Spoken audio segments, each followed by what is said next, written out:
Welcome to Tagalog Recap Flix. Isang cute na fox ang naging pet ni Shin at pinangalanan niya itong Yuzuha. Pumunta siya sa guild para i-report ang tungkol sa mga fox at kalansay na nakalaban niya. Ngunit nagulat siya nang magtalo ang twin sister sa counter dahil sa kanya. Wow, kapogi! Litong-lito si Shin, kaya't dali-dali niyang sinabi ang nangyari sa loob lamang ng 8 segundo. Paglabas niya ng guild, napansin niya ang isang misyon na naghahanap ng skill holder. Upang mas maunawaan, pumunta siya sa simbahan na nag-post ng misyon dahil din kay Millie kung bakit siya interesado pumunta. Pagkakita kay Millie, tinanong agad ni Shin kung iyon ba ang fox na tinutukoy niya. Matapos makonfirm, nagpasalamat si Yuzuha kay Millie sa pag-utos nito kay Shin na iligtas siya. Pagkatapos nagtanong si Shin sa madre tungkol sa misyon. Ang simbahan ay naghahanap ng purification skill holder upang magturo sa kanila. Alam ng madre na bihira lang ang may ganitong kakayahan pero humingi pa rin ito ng tulong kay Shin. Bilang isang max level, taglay ni Shin ang lahat ng skills at walang problema sa pagbibigay ng kaalaman sa kanila. Subalit may isang kondisyon si Shin, kailangan nilang ibahagi sa kanya kung mayroon si Millie kakayahang makita ang hinaharap dahil nakita nito ang pagligtas kay Yuzuha. Bagamat ito ay lihim ng simbahan, nagtiwala si Millie kay Shin sa kanyang pagsang-ayon, tumango ang madre at kinumpirma na mayroon ngang kakayahan si Millie makita ang hinaharap. Kaya't sumang-ayon si Shin na magturo. Inatasan ng madre ang isa din madre na si Razia upang matutunan ng skill, ngunit bago ito magawa, kinakailangan munang makahanap ng The Holy Bangle of Prayer na isang mahalagang item para matutunan ang Purify skill at kailangan din nilang talunin ng 200 undead monster 150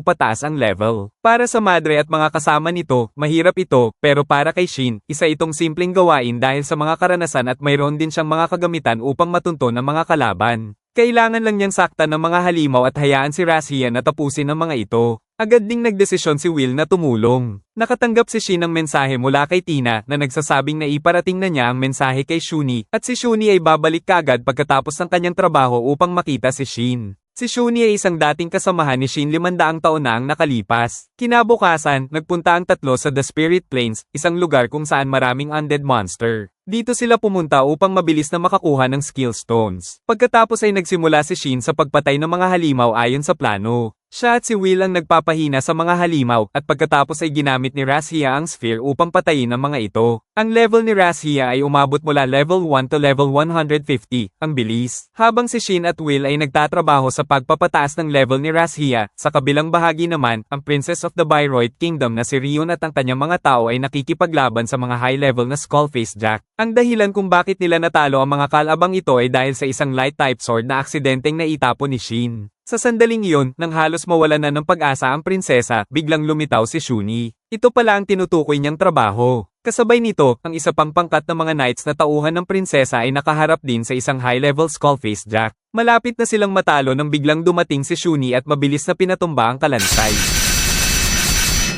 Pagkatapos tulungan ng pangkat ng mga knights, hindi na niya pinansin ang papuri ng kanilang pinuno at dali-daling bumalik. Nakatanggap kasi siya ng mensahe mula kay Shin at nagmamadali siyang makita ang kanyang amo. Ngunit hindi niya alam na si Shin ay nasa The Spirit Plains rin pala. Sa tulong ni Shin at ni Will, sa wakas ay natutunan na ni Razia ang purification skill. Ngunit habang naghahanda silang umalis sa Spirit Plains, biglang lumitaw ang isang itim na butas sa kalangitan na tila black hole. Ito pala ang lugar kung saan nagtitipon ng mga undead monster. Pagkatapos ng isang malakas na pagsabog ng enerhiya, ang itim na butas ay naging isang higanteng skeleton monster at ito pala ang Skullface Lord na may antas na 804. Ayon kay Razia, sapat na ito para sirain ang buong bansa. Habang ang lahat ay naguguluhan, biglang tumalon ang skeleton monster at sinira ang barrier na nagpoprotekta sa Great Plains. Sunod-sunod na lumabas ang mga maliliit na skeleton monster at pinalibutan ang lahat. Gusto sanang tumakas ni Will, ngunit sinabi ni Shin na mananatili siya. Agad niyang pinakawalan ng malakas na enerhiya. Dahil ang barrier ay nabasag na, hindi siya pwedeng magpabeya at hayaan ang halimaw na makapinsala. Nang makita ni Will ang hindi matitinag na lakas ni Shin, nagpasya siyang iligtas ang madre at lumikas. Binigyan sila ni Shin ng speed boost upang makalayo, pilit nang sinasama si Yuzuha ngunit ayaw nitong umalis, pinayagan na lamang ito ni Shin na manatili. Agad na gumawa ng double lightning bunker si Shin at nagbukas ng daan para sa dalawa. Nang makatakas na ang dalawa, kinuha niya ang kanyang armas at handa na ito para makipaglaban. Sa tulong ni Yuzuha, inubos nito ang mga maliliit ng skeleton monster sa isang buga. Nagalit ang malaking skeleton monster, sumigaw ito ng malakas at nagpatawag ng mas maraming maliliit na skeleton monster at pinalibutan si Shin.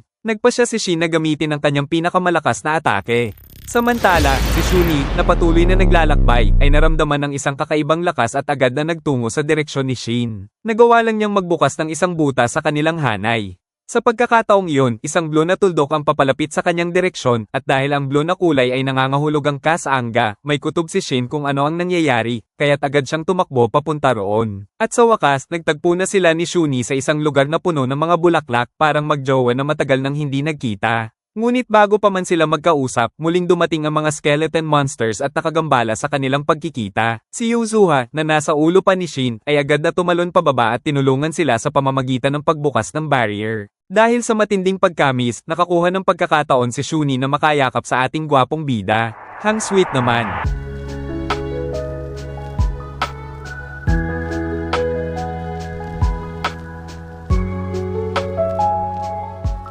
Ngunit bago pa man sila makapag-usap, naubos agad ang magic power ni Yuzuha. Dumating ang malaking skeleton. Kaya't ang dalawa ay nagdesisyon na gamitin ang kanilang pinakamalakas na atake. Isang malaking magic circle ang lumitaw sa itaas at inubos ang maliliit na skeleton monsters. Pagkatapos nilang tapusin ang mga maliliit na skeleton, agad na kinuha ni Shin ang kanyang armas at inatake ang malaking skeleton ng isang malakas na tira na tumagos mula ulo hanggang ibaba, nahati ito sa dalawa. Bagamat nagulat si Shin na nakakapagsalita pala ang skeleton at sinabi nito, pambihira ang lakas na yon. Sa wakas, nagkaroon ng pagkakataon ng dalawa na mag-usap. Ikinwento naman ni Shuni ang kanyang karanasan sa nakalipas na 500 taon. Ikinwento ni Shin kung paano siya nakarating sa mundo na ito mula sa laro. Dagdag ni Shin, nang matapos ang laro at nakuha ni Shin ang tagumpay, inaasahan nilang mawawala na sila bilang mga NPC, ngunit hindi sila nawala. Dahil dito, nagkaroon ng pagkalito kay Shuni at ang iba pang mga NPC, kaya't nagsimula silang maghanap kay Shin. Ngunit kahit 500 taon nilang pinaghirapan, hindi nila siya natagpuan.